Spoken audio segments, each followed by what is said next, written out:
Now part of the Darkcast Network. Welcome to Indie Podcasts with a dark side. Today, we're talking about a case chock full of systemic failures and missed opportunities to save the life of an innocent 2-year-old girl. Mind yourself, this is a sad and hard to listen to case. It's the case of Lola James, right now on Love and Murder.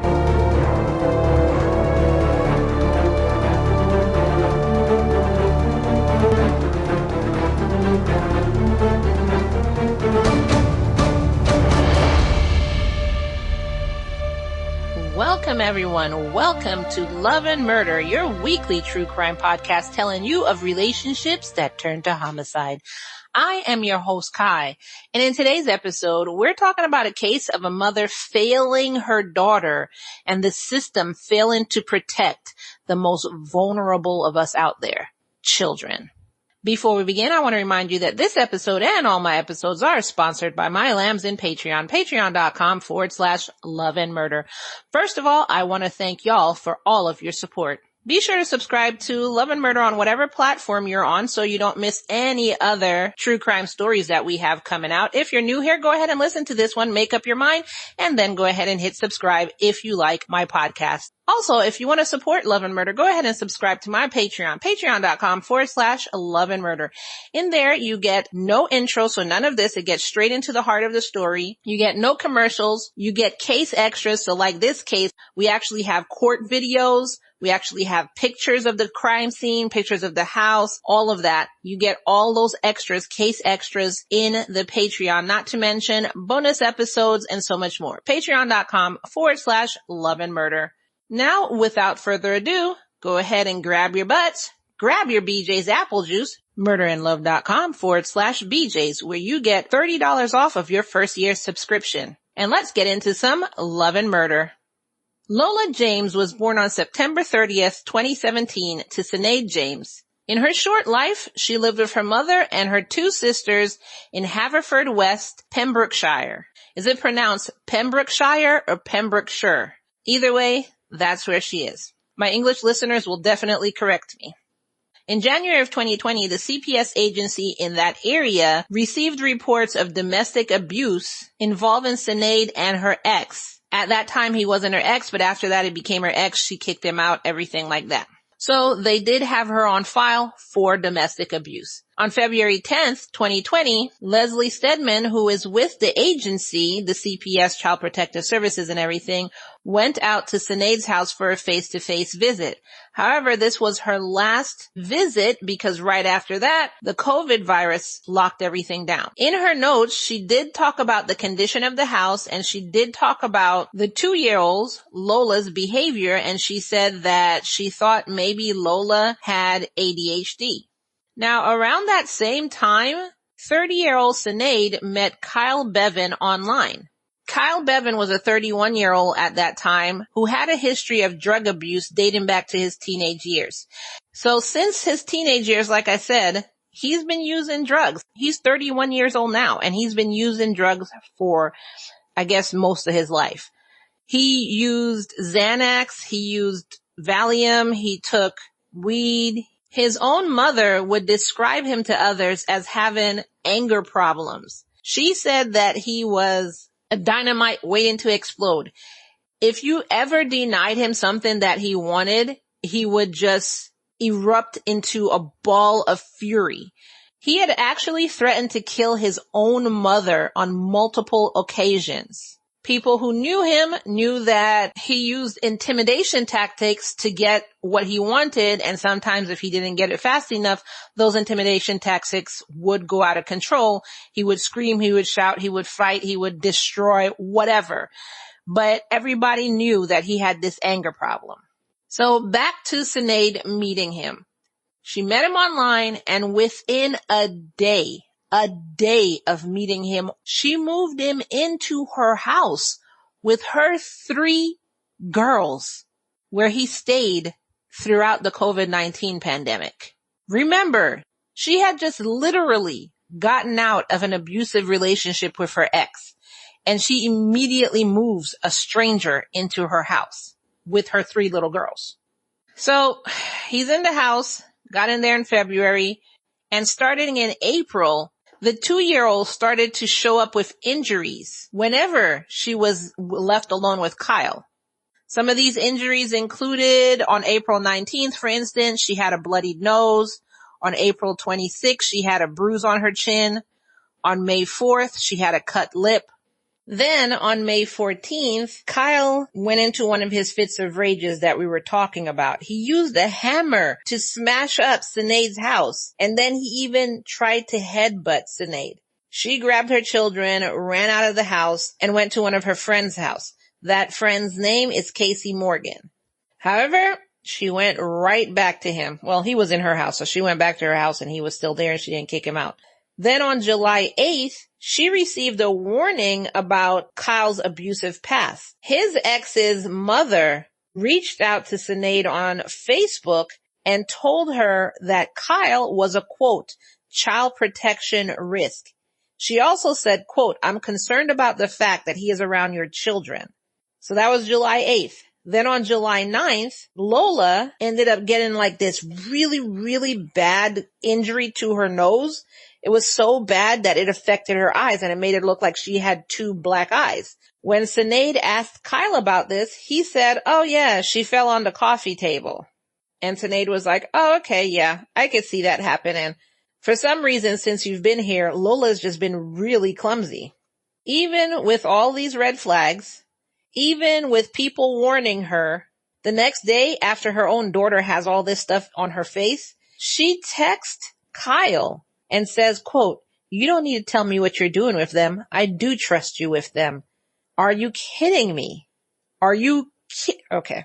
On July 16th, Sinead went to bed around 7, 8 o'clock and left Lola downstairs with Kyle. Kyle stayed up late with Lola and he started taking pictures of her. And then he said, not in a creepy way taking pictures of her, he was just taking pictures of her. Like, hey, this is my stepchild, click, click, click. And he was doing that with Snapchat and using like the Snapchat filters to make her face look funny or whatever. So not creepy photos. He then said that he put Lola to bed. And around midnight, Sinead heard, some commotion going on. So she got up, but then Kyle said, no, shh, go back to sleep, quote, I got this. And Sinead said, okay, went back to sleep.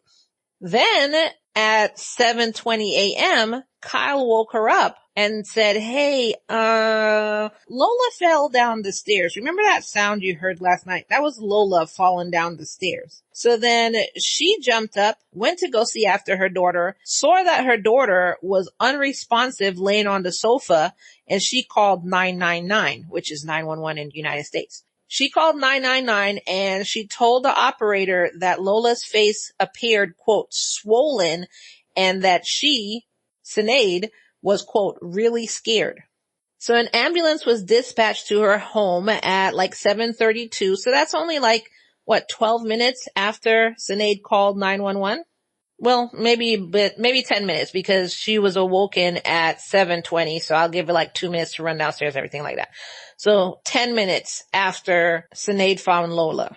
As they were on the way, the ambulance called Sinead's phone 4 times, but she missed all 4, but she caught the 5th one at 7:33, and she stayed on the line with them as they were coming. They got to the house at around 7:34, so that was only 2 minutes. 2 minutes. Wow, that's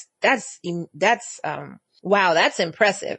So they got there and they found Lola laying unconscious with a swollen and bruised face, and they said that she appeared to be wet. They also noticed that a vomit and blood-stained gray onesie was in the corner of the living room. While they're working on Lola, they're asking what happened. Can somebody give us a backstory? We need to know, blah, blah, blah. And that's when Kyle tells them that, quote, I think the dog tripped her over, meaning I think she tripped over the dog. And then in addition to that, it was like the dog tripped her and she fell down the stairs. That's what he basically said. So the paramedics was like, okay, understood. And they took Lola in the ambulance and took her to Withy Bush. I think that's the name of the hospital, Withy Bush Hospital in Haverford West. Then police came to the scene. So this is around now 11:17 a.m. By this time, Kyle was being aggressive with some first responders when they're asking him what happened, and he starts becoming aggressive. So when the police got there at 11:17, their video cam is now capturing the conversation. He says instead of it being that she tripped over the dog, on camera, he's now saying that the dog pushed her down the stairs. And he says he feels partly responsible because at that time he was making her a bowl of cereal and he wasn't really watching her. This is July 17th by now. And at 4:34 p.m., Sinead, the mother, was arrested on suspicion of child neglect. And at 4:37, Kyle was arrested while he was at a neighbor's house. So he's just sitting chilling at a neighbor's house. Police showed up, arrested him, and both are taken in to be questioned. Now, back at the hospital, pediatrician Dr. Nia John, who works at the pediatric critical care unit, went in to see Lola. Let's take a brief pause for a commercial break. And if you don't like the commercial breaks, you could also join on patreon.com/love and murder. They have no commercials over there. Hey lambs, I want to share something game-changing with you because I believe in it and use it myself. Simply Safe Security System. With Simply Safe, you get 24/7 whole home protection. Every window, room, and door is covered against intruders, fires, water damage, and even medical emergencies. And the best part is, it's all monitored by professionals ready to dispatch police at a moment's notice. Now, you know I don't recommend brands that I don't use myself. Simply Safe is the real deal. Use my link, murderandlove.com/simplysafe50. That's simply with an I, safe 50, and you'll get 50% off a new system plus a free camera. Professional monitoring for under $1 a day with your first month free. No contracts, no cancellation fees, easy to install yourself or choose the optional pro install. Plus a 60-day money-back guarantee with free return shipping. No problems. murderandlove.com/simply with an I, safe 50. When you visit the site, they'll help you find a perfect security system tailored for you. And you can even buy now, pay later with Affirm. Protect what matters most with Simply Safe. Go to murderandlove.com/simply with an I, safe 50 and get started today. Also, for ease of access, link is in the show notes below. Simply Safe. Advanced security, complete peace of mind.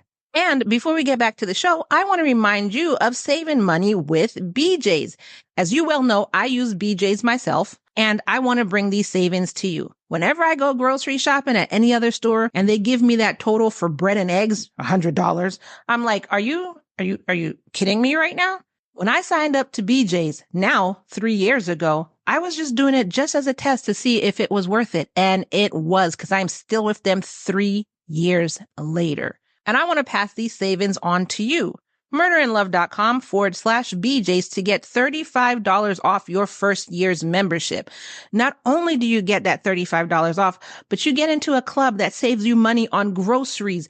And in addition to those savings, you get amazing coupons every month to help you save even more. So join me in saving money and join BJ's today. murderandlove.com/BJ's to get $35 off your first year's membership. Links are in the show notes below. Join today, save tomorrow. And now, back to the show. In her notes, she said that she saw 101 surface injuries to her body. She also notated swelling around the baby's head, swelling around the lips, swelling around the eyes, bleeding from the ears. And then makes her determination that none of this was accidental. Bleeding from the ears is a sign of serious head trauma. And there's no way that just rolling down a flight of stairs will give this kind of traumatic injury. 101 surface injuries. Head, eyes, lips, all this stuff. You will have injuries, but it won't be this type of severe injury unless you hit everything, including the kitchen sink, on the way down the stairs. So after her notes, police went back out to the house and found that the house was, as they described it, quote, dirty and cluttered. However, one part of the house, quote, except for a suspiciously clean bathroom, is what they said. They also got the onesie. Remember the vomit and blood-stained onesie that was in the corner? They also picked that up. And they were also able to get Kyle's phone, in which they saw that he had texted Lola's father, Dan Thomas, and sent him abusive text messages. Doesn't really say what he sent him, just abusive text messages. 4 days after she went to the hospital, unfortunately, Lola died. She was only 2 years and 10 months old. She didn't even live to see 3 years old. At this point in time, Kyle is already in custody. They just changed his charges now to suspicion of murder. Sinead was out, but they rearrested her on suspicion of murder. But then they released her on conditional bail. The investigation continued on, and then by April 21st, both of them were rearrested and charged with murder. Now, it doesn't say if Kyle was still in jail or if he was out and they just changed his charge from suspicion of murder to murder. I'm not sure. It just said both of them were rearrested. So the charges were Kyle got charged with murder and Sinead got charged with causing or allowing the death of a child. On April 22nd, Kyle and Sinead asked to be, let out on bail or whatever. They said they weren't guilty, whatever. The judge said, no, Kyle, get back into your cell. And Sinead, you're staying in jail because the community wants to rip you to shreds. So it's actually safer for you in here. But if you'd like, I could release you. I could release you and you can go see what your neighbors want to tell you. They've been given complaints and threats and all of this stuff. But if you want to go see what they have to say, I can definitely release you. But she ended up staying in jail. I think this case would have been completely different if they released her back to that community because they were literally sending in death threats. On June 29th, both of them had the complete cojones to plead. What do you think they pled? What do all of these pieces of trash people always plead when evidence is glaring at you? It could be in a journal form saying, I did it. But when it comes time to plead, what do you think they pled? That's right, lambs. They both pled not guilty. Kyle remained in custody, and I guess once again, they released Sinead on conditional bail. I hope she has a safe house. On March 7th, 2023, their trial begins. This trial actually lasted 4 weeks. It was a really short trial. This is when the court heard that Kyle had cleaned the bathroom. He also then cleaned Lola's body. He also, as if that wasn't enough, took pictures and video of Lola's limp body. This is all that he could, say, hey, I didn't do this. Look at all the evidence here. I don't know how that helps him, but whatever. The prosecution stated that Kyle, quote, started to hurt Lola at midnight and carried on until she was unconscious at 6:30 a.m. Lambs. She was 2.5. This grown-ass 30-something-year-old man was beating on her from midnight to 6:30 a.m. Can't let this soak in, Kai. Can't let this, sorry. I'm starting to get really emotional, really angry. I feel it coming up. Try not to let it soak in. Okay. Let's all take a little time. Let's take a deep breath. Okay, let it out. All right, let's get back to the case. The court also heard that Kyle had inflicted, quote, catastrophic brain injuries to the baby. Prosecution said, quote, we say that rather than face up to what he did to the little girl, Kyle Bevan immediately tried to save himself. Rather than immediately call the emergency services, as surely would be natural had this been an accident, as he now says, he took the time to concoct excuses and lies. The court also heard that her own mother, Sinead, did not take effective steps to protect Lola from this disgusting human being. So you're just as disgusting as him, even though she was warned about Kyle by his ex's mother. They showed all of this. Even though she had warnings, she still didn't listen to it. In court, they read some of the text messages between Kyle and Sinead.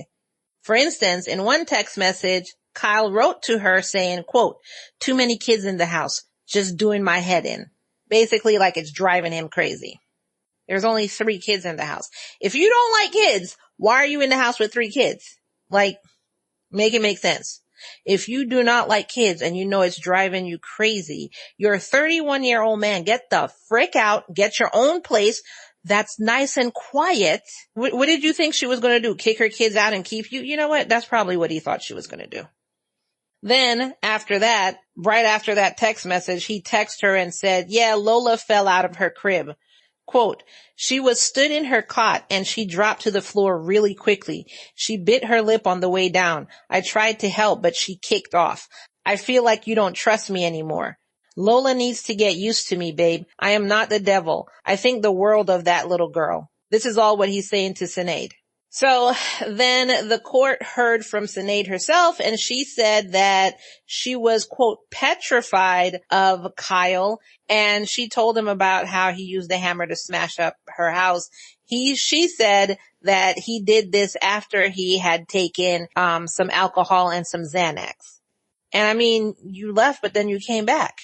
She then also told them that whenever the kids were at her mother's house, they both would take amphetamines together, and, so they were both on drugs together. So when she was asked what steps had she taken to protect Lola, she said that she never, quote, never thought her daughters were in major danger. And she said that her daughter was, quote, safe with me. In what way? I mean, Exhibit A? Just Exhibit A, she's dead. What in the bloody, what are you talking about? And you saw yourself that every time she was left alone with Kyle, she came up with an injury. But when you were there, the injuries didn't happen. What are you talking about? So then after she said that, the court brought out pictures to show the jury. Here's the pictures that Kyle had taken on his phone. This just came from his phone, mind you, of the bruises on Lola's back, of the swelling and bruising of her head, of the bruising and swelling of her eyes and her lips. Then the court played this video that Kyle had sent to his mother. In the video, he doesn't have a shirt on, just walking around the house without a shirt on, whatever. But he picks up Lola, like tries to prop her to stand up. And he tells he's like, look, what's going on with her? Just look. And then he just let her go. Just let her go. And you can hear a thump of her falling to the floor. And then he tells the camera, she's gone. She's gone. What? So let me read you a timeline that they read in court of everything that happened between Kyle coming into their lives up until the ambulance showed up. So bear with me. This is a timeline. So like we said, everything started happening in April, right? So April 19th, the court saw Facebook messages between Kyle and Sinead saying that Lola suffered a, quote, bloodied nose. Again, while she was with Kyle, and Sinead was in a different room. Why don't these things ever happen while Sinead is right there? April 26th, a Facebook message between them again. That's when Lola had the bruise on her chin, again, while in Kyle's care. He said in the Facebook message, which you're in the same house, you're just sending Facebook messages to each other, like, okay. But anyway, he said that she had fallen over and bruised her chin and said that, quote, crazy kid. May 4th, sends her another Facebook message saying that Lola had cut her lip because she fell from the bed while he was in her room. May 14th, this is when he had smashed up the house. May 15th, he apologized to Sinead saying, quote, I feel like a monster. So I guess she went back to him. July 5th, one of Sinead's friends saw Lola with bruised legs while they were at the park. July 7th, one of Sinead's friends witnessed Kyle pushing the stroller or the pram, carrying Lola. He pushed it into the road because he was angry. She saw the anger. She witnessed this all. He's pissed off. and he pushed the stroller into the road. She said that she could tell he was angry, but she thought he was under the influence of drugs, which I don't care. As your friend, I'm going over to get that child, and I'm running in my house and locking the door because I'm scared of you, so I'm not even going to lie. I'm not fighting. First of all, I'm not fighting a man because I'm going to lose. Second of all, I'm not fighting anybody who's under the influence of drugs because they get incredibly strong and I'm going to lose. So what I'm going to do is I'm going to sprint over, grab the child and sprint to my house, lock all doors and call 911 and tell them what I witnessed. Now there's a chance, this is how crazy and fricked up the law is sometimes, there's a chance that they'll get me for kidnapping, even though I'm trying to save a child. They might say I kidnapped the child and it's my word against this person and I might be the one getting in trouble. Can you imagine that? So there's a possibility of that, but then there's a possibility that I just saved this child's life. So 50-50, who knows? What would you do? Would you get the child going in your house or would you just call 911 and leave the child just to be safe that nobody could say, hey, you kidnapped my child? Let me know that answer in the comments below. All right, let's get back to this timeline. So that was July 7th when he pushed the stroller into the frickin' street, craziness. July 9th, this is when she got that injury to her nose, that one that made her eyes look like she had black eyes, everything like that. And that's when he sent a message saying she fell off the sofa onto the coffee table. July 16th, this is when the whole thing happened, when Sinead went to bed and she left Lola with Kyle. July 17th, this is all in the same night. 16th, 7 p.m. It passed midnight, so it's the 17th. So July 17th at 4:26 is definitely conscious because Kyle had taken a picture of the injuries that were on her back. So around midnight on July 17th is when Sinead was awoken by the sound. He said, go back to bed. 4:26. The baby's still conscious, can still sit upright, because this is when he took a picture of her back. Now, around 6:30, he starts searching the internet for information about babies sustaining impacts to the head. He searched, quote, my 2-year-old child has just taken a bang to the head and gone all limp and snoring. What's wrong? He also searched for, quote, loss of consciousness, which then he got to a website called healthchildren.org. At 6:37, he took a screenshot of the website that told him that you need to seek emergency help if your child displays symptoms such as swelling, bruising, excessive bruising, loss of consciousness, stuff like that. He took a screenshot of that. Then at 6:38 and 6:39, he took 2 pictures of Lola's head, her eyes, and her lips to show that it was extremely bruised and swollen. And at this point in time, it looks like she's unconscious. So he's like documenting this whole thing. At 6:40, he called his mother, Allison Bevan, but she didn't answer the phone. And he said he called her because she was a nurse and he was like, I was trying to find out what was wrong.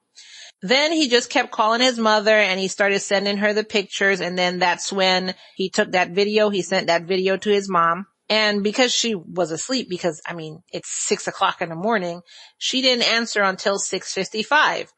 When she saw the pictures and everything, she told him to call 911 and to take her to the hospital immediately. Oh, my bad. It was after all of this. He was just sending her pictures. Then at 6:58, that's when he sent her the 22-second video. You know, the one where he let her go and she just dropped on the floor, thud. That was at 6:58. And so at 7 a.m., she texts him to go wake up Sinead and go to the hospital. She then continues to text him for another 13 minutes, but he stopped replying. So she, because he's not answering now, she called 911 herself, or 999 herself. This is at 7:29. I guess she was waiting for a response, but being that nothing happened, she called the emergency services herself. Well, the reason why there was no response was that's when Kyle woke Sinead up, 7:20. He told her Lola had fallen down the stairs. He showed her a piece of Lola's tongue on the tip of his finger. He's like, yeah, babe, your 2-year-old fell down the stairs. Here's her tongue. What do you want to do? So she woke up in a panic. She calls her mother and she calls 911. So Kyle's mother also called 911. And so 911 is, really on its way. But I'm just like, between the time she's unconscious to the time 911 is actually called, it's an hour. Kyle has been sitting here searching the internet and calling his mom, and this child is just unconscious. So while they're waiting for 911 to arrive, or 999, Kyle again starts taking pictures of Lola and video. So all of this was played in court because literally you just saw what happened. And then paramedics arrived at the scene at 7:34. So they talked to the police, they talked to paramedics, and then at 3:15 p.m., after all that happened, Kyle messaged Sinead and asked her what she was going to tell the police. So the prosecution said, well, obviously he did this to try and keep the story consistent. They then called Dr. Deborah Stalker to the stand, where she testified that Lola had 101 external injuries, which we already talked about. And she also said that the bruising to Lola's body was not likely to be caused accidentally, and that her head injuries, the injuries that happened to her skull, her brain, her eyes, both eyes, you can compare it to those of someone who was in a high-speed car crash. Can you imagine that? And I'm guessing a high-speed car crash without the seatbelt on, whose face went into the windshield or hit the dashboard or something like that. This is what you can compare her head and eye injuries to. I can't even process that in my head. They also reported that there was actually clear signs. If you go back and look at evidence that was gathered through witnesses, testimonials, and everything like that, there was actually clear signs that Lola did not like being around Kyle. Because apparently people reported that whenever Kyle was around, she would start crying, she would start spitting, just read the room. The court was also told that basically if the CPS had come out and seen what was going on, they would have seen the difference between how Lola acted before to how she acted now. They would have asked Sinead why she acted different, and they would have observed, quote, it would in all likelihood have become apparent that the behavior was a consequence of environmental factors and the harm and neglect child A was experiencing at her home, end quote. This is what they said. The court also heard that Sinead had been a previous victim of domestic abuse, and the reason I bring that up is because they said, and had been educated on 2 different occasions on how to spot the signs of an abuser. But instead of listening to her training, instead of listening to her mind, instead of listening to the people who said, look, he is a risk, she chose to be in this relationship over the safety of Lola. They also pointed out that part of her training was that they told her, this was before this happened, this was before she let him in her house, they told her not to invite adults into her house if she didn't know them well, or if they were drug abusers or alcohol abusers. So that was part of the training. She said, bump all that. I want to be with this guy that I've known for one day. And remember, she texted him that I trust you. You don't have to tell me what you're doing with him. She knew him for one day from social media, meaning she hadn't even met him. Social media, she said, come live with me. So she shot back and said, look, I did try and check on his history of domestic abuse. I did. I tried to do my due diligence, but, he wouldn't give me his date of birth. What? So then say, kick rocks. You don't want me to check your background? Then leave. So then on April 4th, 2023, the jury returned its verdict after 10 hours deliberation. Only after 10 hours. I mean, for me, it would have been like 30 minutes. Well, the paperwork I have to fill out, I guess. And that's about it. But they came back and found Kyle guilty of murder and Sinead guilty of causing or allowing her daughter's death. During sentencing, Judge Justice Griffith said, quote, Lola was a very young child. 2 years and 10 months old. She was particularly vulnerable, not being strong enough to resist or old enough to tell anyone what was happening. Kyle Bevan was in a position of trust, having assumed the role, as he described himself to the ambulance crew, of Lola's stepfather. I am sure that Kyle Bevan did this as an exercise of power and assertion of superiority over the only person who he could feel superior to, a helpless child. He also said that Kyle showed no remorse for what he did and has only shown concern for himself. Lola James was described by her grandmother as a character who loved life. Her father said she was always smiling and happy, a little ray of sunshine, with a laugh that would fill the room with pure joy. Her photograph reminds us of a beautiful little girl. But you, Kyle Bevan, murdered her when she was only 2 years old, and you, Sinead James, allowed her death. The judge described her attack as, quote, sustained, deliberate, and very violent. Speaking at the sentencing hearing, Lola's grandmother told Kyle to, quote, look at her, as she went through and read her victim impact statement. Quote, Kyle, you took the young innocent life of my granddaughter. At the same time, you have taken so much more than you can imagine. You killed my Lola, and you have broken her family. I hope the time you have now, you can understand what you have done. Lola's clothes still hang in the wardrobe and her toys are still in the cupboard, but she is no longer here. And she also told the court that she blames herself because that night she was actually supposed to be babysitting Lola, but she was sick, so she couldn't do it. She also told the court that she asked herself every day, why couldn't she spot the domestic abuse going on in Sinead's house? Quote, I sit outside her house every night talking to Lola and telling her about everything that has happened that day. Lola would spend happy days in the garden eating the strawberries and apples they had grown. She was a cheeky monkey and never happier than when wearing her wellies playing outside caked in mud. Then Lola's father, Daniel Thomas, took the stand. Quote, Lola was as bright as the golden sun. She was beautiful, charming, and cheeky. Her laugh will fill the room with pure joy. As a parent, all I could hope for was that Lola would continue to grow with happiness and health and with the courage in her heart to know she could be anything and do anything she wanted, but that will never be. Lola didn't just die. She was taken from me in the worst way ever possible. She was brutally attacked. Her tiny body was savaged in the evilest way. She didn't stand a chance. Lola's little life was filled with filth and chaos at the hands of her mother, who couldn't even provide her with basic safety in her own home. The guilt I feel lives inside me and will never leave, as the memory of Lola lying in the hospital bed, fighting to stay alive, will remain with me always. All I have been left with is guilt, heartache, pain, and torment.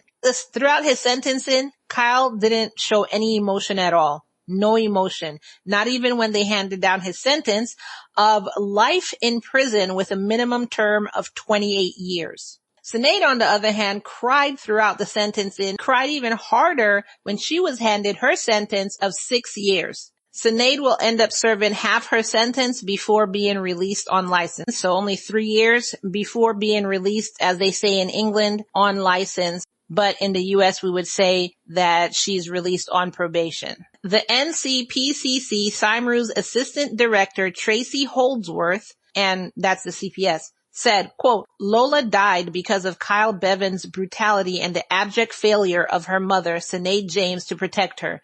The Welsh government has rightly committed to transforming children's social care, and it is crucial this leads to systemic changes that ensure children like Lola are better protected. She also said that a child practice review will be carried out into Lola's death, and this should see whether more could have been done by the agencies to prevent her death. So the results of those reviews came back, and it found that the children's services at Pembrokeshire Council were, quote, overstretched and morale was low right before Lola's death. The assessment of Lola in March 2020, quote, lacked detail and analysis because her social worker was on sick leave. The team leader acknowledged that they were, quote, struggling under the pressure of the relentless workload. So don't forget that the last home visit by a health visitor had happened on February 15th, 2020. This was 5.5 months before Lola was murdered.